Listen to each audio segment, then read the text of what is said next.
Good afternoon. I'm Araceli Mingur with Franciscan Beat News. Here are your headlines for Wednesday, February 5th.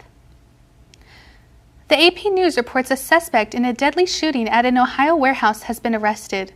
Authorities say Bruce Reginald Foster III was apprehended Wednesday morning in Columbus after refusing to surrender peacefully. U.S. Marshals had to make entry into an apartment to arrest him. Foster is accused of a shooting Tuesday night in New Albany that left one person dead and 5 others injured.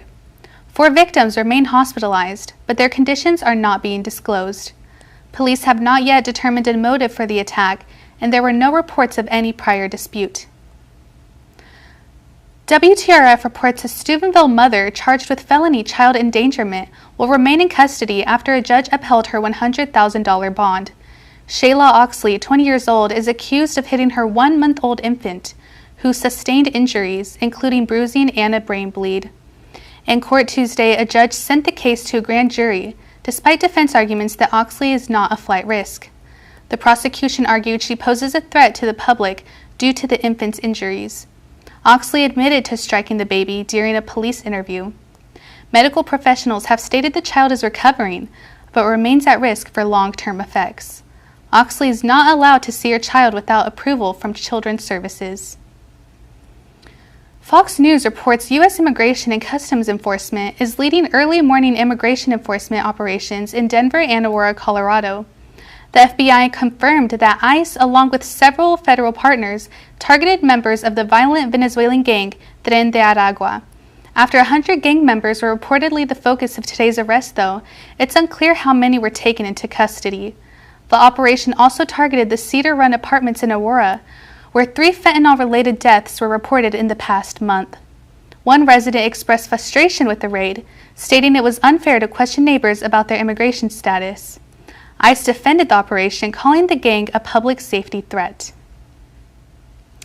ABC News reports President Donald Trump is set to sign an executive order banning transgender athletes from competing in women's sports, fulfilling a key promise from his 2024 campaign. The order will direct federal agencies to interpret Title IX rules as prohibiting transgender women from participating in female sports, including at schools and athletic associations. It will also push for changes within the NCAA and the International Olympic Committee. Trump is expected to sign the order in a ceremony with athletes and advocates. Critics, including the Human Rights Campaign, warn it will increase discrimination and harassment, especially for transgender youth. The order comes after Trump's recent executive move to restrict gender-affirming care for minors. CNN reports that new research suggests that about 3.8 billion years ago, 2 massive canyons likely formed on the moon in less than 10 minutes. These canyons, hidden on the far side of the moon near the South Pole, are comparable in size to Earth's Grand Canyon. They were created by a colossal impact, part of the Schrodinger's impact basin, which may have released energy up to 2,200 times more powerful than a nuclear explosion. This discovery could offer valuable insights into our early solar system, as the moon preserves records that Earth no longer has due to geological processes. NASA's Artemis 3 mission, set for 2026, aims to land near this region. Now a look at our weather forecast. It is currently 34 degrees with a low tonight of 23 degrees. We have a 50% chance of snow today. Tomorrow we have a slight increase in temperature at a high of 50 degrees and a low of 34 degrees.